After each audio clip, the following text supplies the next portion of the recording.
Today, we're going to talk about the biggest winners of this World Cup. And I think we can all agree on how good of a World Cup this has truly been. So many legends making their final shines, so many youngsters solidifying themselves or making names for themselves, record after record being broken. What more could we ask for? But of course, some people have been more successful than others, and I just want to talk about my personal winners of this World Cup and why.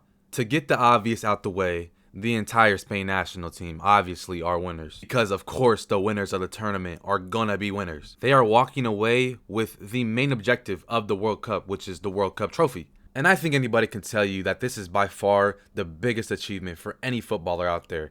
To be able to hoist that trophy, even if you put in no work, but regardless, even if you put in no work for it, something like this being added to your resume can boost it so highly, especially for the biggest contributors. But yes, congratulations to Spain for winning their first World Cup in 16 years. You guys are winners. Now with that out the way, next we are going to talk about Mbappe, the young GOAT of Madrid, the greatest World Cup player of all time. Yeah, I said it. What? Even though he was knocked out in the semifinals, this is a team game. It is not his fault. But everything that he's been able to accomplish in this World Cup alone puts him in this winner category. Not only was he able to win the Golden Boot, and y'all can cry all y'all want about him stat padding in the third place game. I don't care. It was ethical. He went and put up 10 goals in 8 different matches, which is crazy in itself. But on top of that, he went, and before the age of 30, he is already the #1 goal scorer in the World Cup history.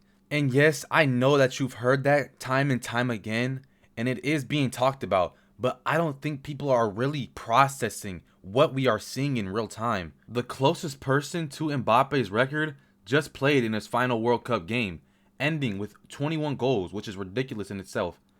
Mbappe has 22 at 27 years of age, meaning if everything goes okay and he's able to play as long as he should, he will play in 3 more World Cups. And of course, he's only going to add to his tally. It doesn't go down from here. We might even see a life where he reaches that 30 threshold. Being this good of a goal scorer in such monumental games is just something you can't not respect. There's nothing more important than showing up when it matters most. And through his whole career, that is all that he has done. And with the current path that he is set on, when it is all said and done, who knows how much higher he will reach. My prediction, he will reach those GOAT talks with Messi and Ronaldo. He's pretty much halfway there, if not more. And if he can add some Ballon d'Ors or, some club championships and trophies, I think that'll make him reach that pivot. And the tournament it has been for this young man.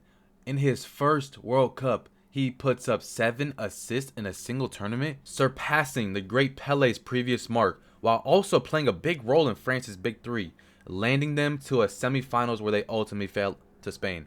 And even when he wasn't putting up the big stats, the goals and the assists, he still had such an impact on the pitch, being France's most creative player by far and one of the tournament's best overall performers. And yes, I know they're going to be older next World Cup, but if Dembele, him, and Mbappe are all going to link up together how they did this World Cup, I don't see why they can't win the next one. And then we have the man himself, Rodri. We all know Rodri. We all know the caliber of player that he is.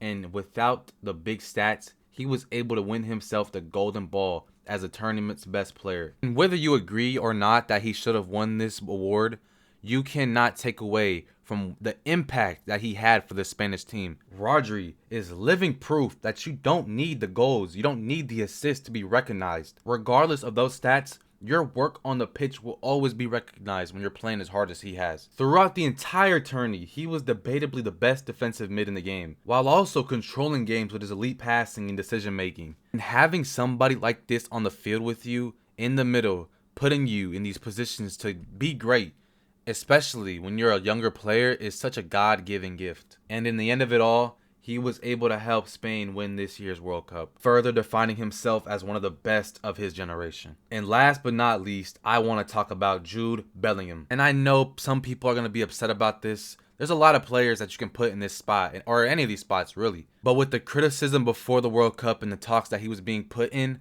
I think deservingly he put on a great show and deserves this winner spot. And you can say whatever you want, Jude's a top 5, if not even a top 3 midfielder, I don't care. And with the performance that he put up, I don't think that should be a doubt in anybody's mind anymore. He was by far England's best player of the tournament, putting up 7 goals for England's record for the most in a tournament, and record for most midfielders' goals in a World Cup as well. He played a massive role in each game, scoring key goals against Mexico in the round of 16, solidifying himself as a top midfielder in the world. And that's really all I had to go over today.